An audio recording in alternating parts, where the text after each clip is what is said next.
Hey guys, today you are going to be drawing like Takashi Murakami.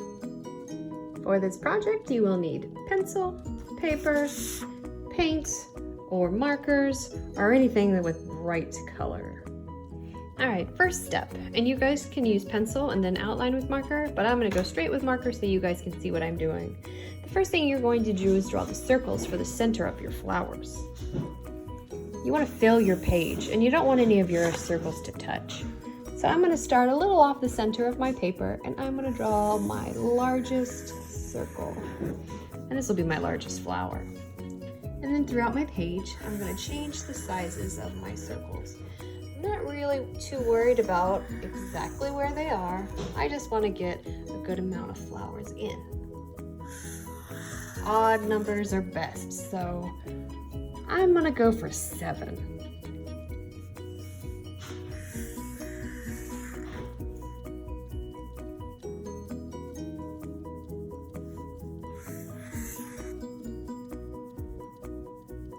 I want to have this one going off the edge of the paper.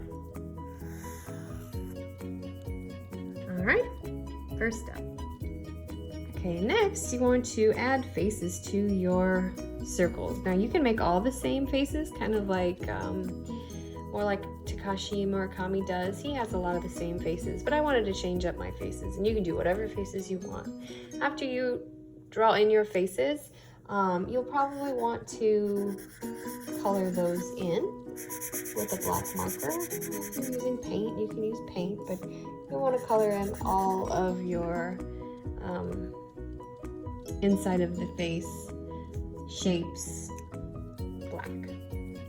All right, next, after you have your faces colored in, you're going to start with the petals. These petals are going to touch and overlap, very Takashi Murakami style. Remember, we're not drawing just like him or painting just like him, we're just being inspired by him. So what you're going to do is start with your petals. You want to draw 9 lines going around your circles. I'm going to start with my largest one. 9 lines. Try to make them equidistant apart.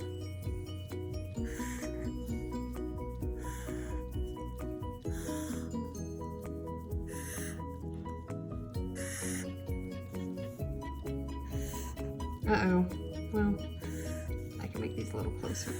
That's okay. And that's why it's a good idea to use pencil. If you mess up, you can fix that. But I'm okay with this. This has a little large space, and this is a little smaller. That's okay. After you draw those lines, Murakami doesn't draw petals like normally when you draw flowers. You just do. He doesn't do that. He draws these lines, and then he brings the petals together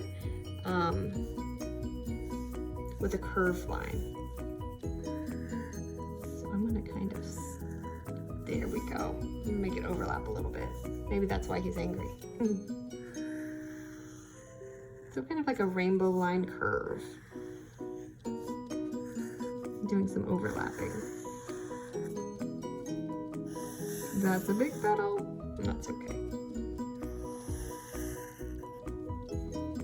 Again, if you guys start with pencil, you won't have these kind of mistakes. But for me, I like it when my art's not perfect, so I'm okay with it. All right, so that's a really big flower. I'm gonna do the same thing with the rest of these, and they will overlap, and that's perfect. That's very much of Murakami style. Okay, so you can see that I have finished my petals. Some look like they're behind, some look like they are in front. I have very little negative space. Negative is the space that is not space being used, so there's only a little bit of negative space. I filled my entire page. The next thing you're going to want to do is add color, and this is pop art, and in pop art they like to use very bright colors. So I'll show you an example of my finished piece.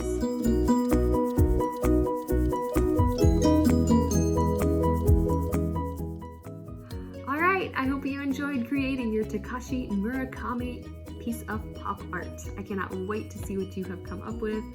Take a picture, submit it to Schoology, and I hope you had fun. Have a good one.